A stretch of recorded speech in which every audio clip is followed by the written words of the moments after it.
Hey guys, welcome back! In late 80s everyone wanted an Amiga.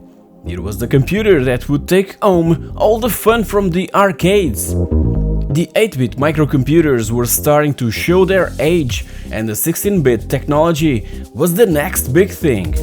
But the Amiga wasn't just specially tailored for games, it was a creative machine, despite Commodore's trouble to fully understand its purpose. We could create music, edit video, process words, etc, etc, at a price that everybody could afford.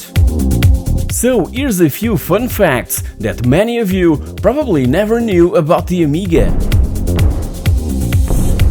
Starting from the beginning, the Amiga was created by former employees of Atari. Yes, from Atari. Jay Miner and Larry Kaplan, among others, left Atari and formed their own company back in 1982, naming it iToro, which eventually became Amiga Corporation. And if the name Larry Kaplan sounds familiar, it's probably because you're aware of the roots of one of the most well-known video game companies of all time, Activision. Larry helped to co-found Activision. Before making computers, Amiga created peripherals and controllers for Atari consoles. And their most strange and odd creation was the Joyboard. Well, it was strange and odd for 1982, cause as you know, a few years back, someone replicated that flat board in where players would stand and lean on to control games instead of using a joystick or a gamepad. We balance board, anyone?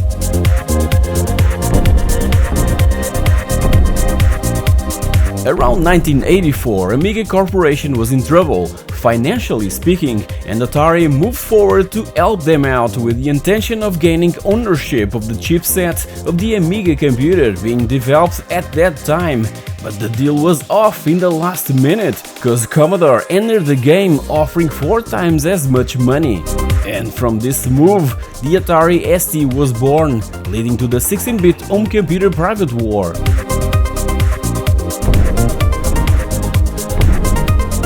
Someone at Amiga was a huge fan of the American band the B-52s, cause each computer's motherboard had the name of a B-52 song inscribed on it. The Amiga 500 was Rock Lobster, the Amiga 600 was Junebug, the Amiga 1200 was Channel Z, and the Hard Drive Plus A590 was Party Mix. Years before making their own operating system and dominating the world of home computers, Microsoft worked for Amiga, developing the Amiga Basic, an early programming language which was installed as part of early Amiga OS versions 1.1 to 1.3.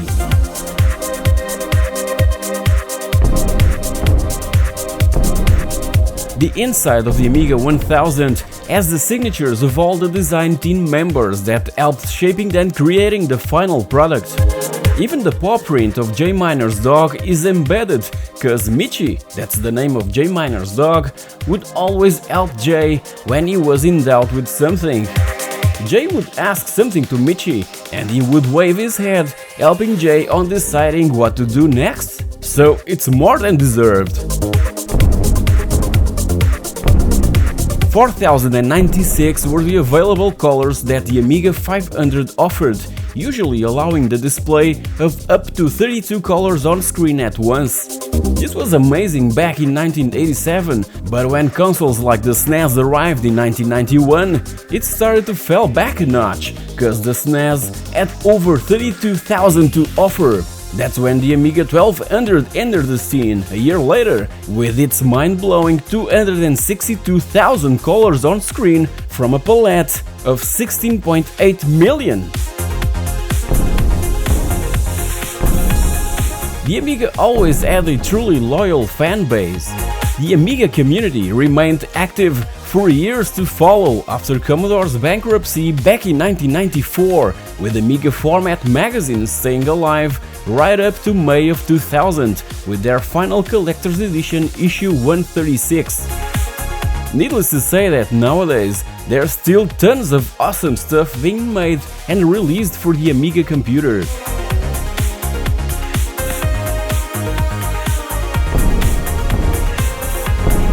As said before, the Amiga was the creative machine of the future, and music creation was on top of its capabilities.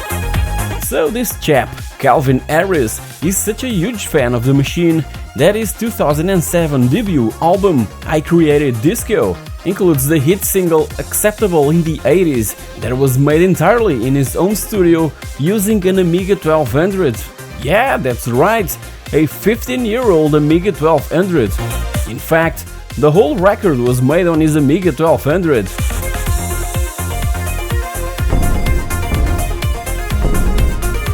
And the Amiga also helped to create music for games on other formats.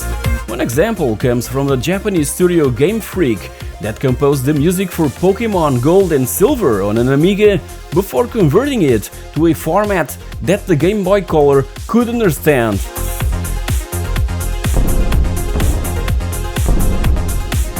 Is it just me that think that Andy Warhol's creations are just dreadful? Well, he attended the Amiga 1000's launch, where he created a digital painting of Blondie singer Debbie Harry. In the meanwhile, he became such a fan of the machine that in his spare time, he would mess around with his own Amiga, creating all sorts of paintings on the many art programs available for the machine. All sorts of crazy stuff would arise from creative minds within such renowned video game developers like Sensible Software. As you know, these guys were responsible for huge hits on the Amiga like Canon Fodder and Sensible Soccer. So by Christmas of '93, they combined the two and made a special little game bundled with Amiga format magazine called Canon Soccer. Can you imagine the craziness?